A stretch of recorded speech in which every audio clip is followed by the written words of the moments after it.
What if the way you drink your morning coffee, not the coffee itself, but the timing, was quietly shaping your blood sugar every single day? Stay with me. I'm not selling a supplement or a miracle fix. I'm talking about something already sitting in your kitchen, the coffee you drink every day, and one detail almost nobody mentions, exactly when and how you drink it. My name is Dr. Samuel Reyes. For years, I've worked closely with patients managing prediabetes and type 2 diabetes, many of them well into their 60s and 70s. What I want to share today has genuinely reshaped how many of them manage their glucose without adding a single new medication. Across many countries, diabetes cases have climbed sharply over the past 2 decades. In some national health surveys, rates have more than doubled. Tens of millions now live with the disease, and among older adults, some population studies suggest close to 1 in 3 has elevated blood sugar. What concerns me even more than the diagnosed cases is the much larger group hovering at the edge: borderline glucose readings, the afternoon crash that won't go away, the thirst that never resolves. Many haven't been diagnosed. Others have, but feel their only options are medication and waiting. Stick with me, because I want to walk you through a small, free adjustment that can make a real difference. But first, what most people don't realize about coffee. Picture your pancreas as a small plant manufacturing insulin, the hormone that unlocks your cells so glucose can become usable energy. You eat, glucose enters your blood, the plant ramps up, insulin ushers sugar into your cells, and everything runs smoothly. Trouble starts when that plant gets overworked. A diet heavy in foods that spike blood sugar quickly forces the pancreas to run flat out. Over time, cells respond less to insulin, so the pancreas pumps out more just to keep pace. Eventually, you land in insulin resistance, the on-ramp to type 2 diabetes. So where does coffee fit in? It turns out the answer isn't as simple as coffee is good or coffee is bad. It comes down to the details of your routine.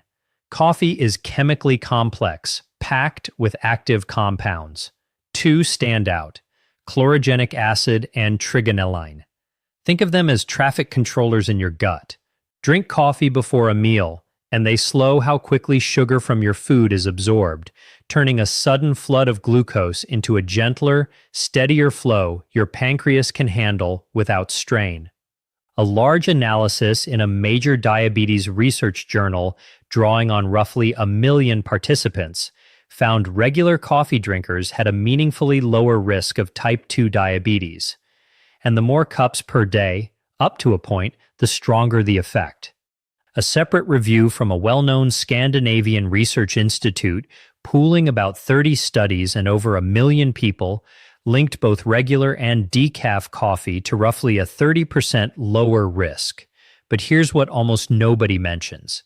These benefits depend heavily on how you drink your coffee. The same cup, taken at the wrong moment or loaded with the wrong extras, can work against you instead of for you.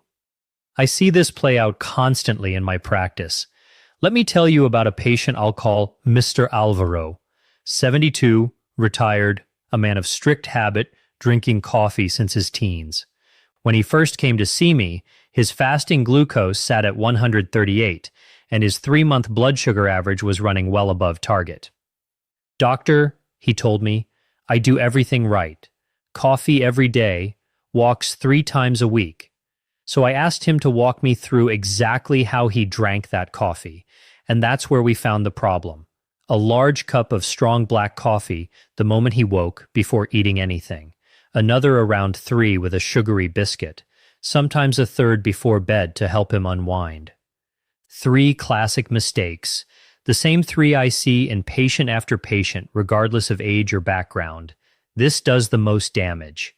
After a full night's fast, your body is already running elevated cortisol, the stress hormone your adrenal glands release under pressure. Cortisol signals your liver to release stored glucose for morning fuel, normal on its own. But caffeine amplifies this.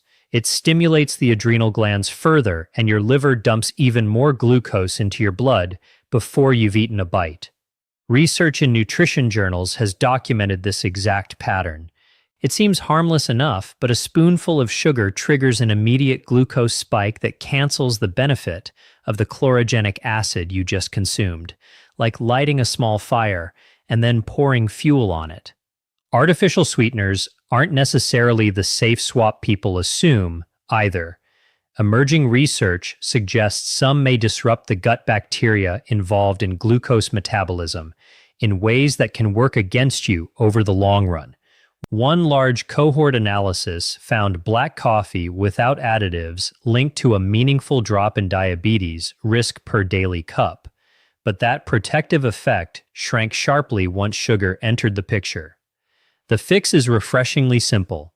Drop the sugar.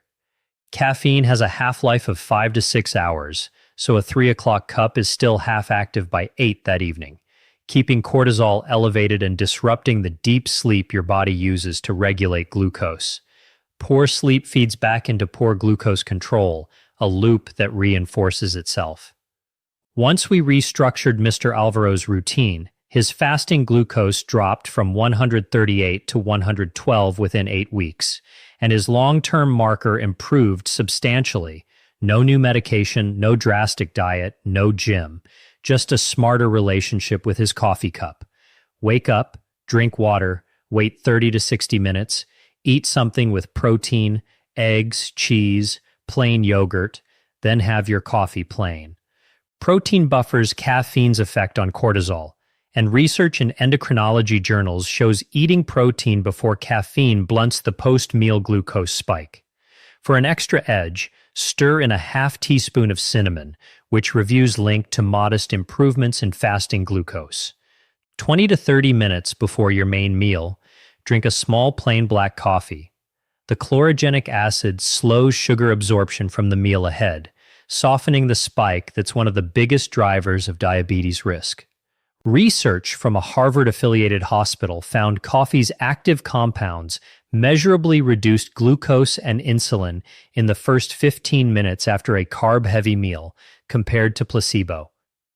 Third window, rush after exercise. Within 30 minutes of finishing a walk or workout, have a plain coffee.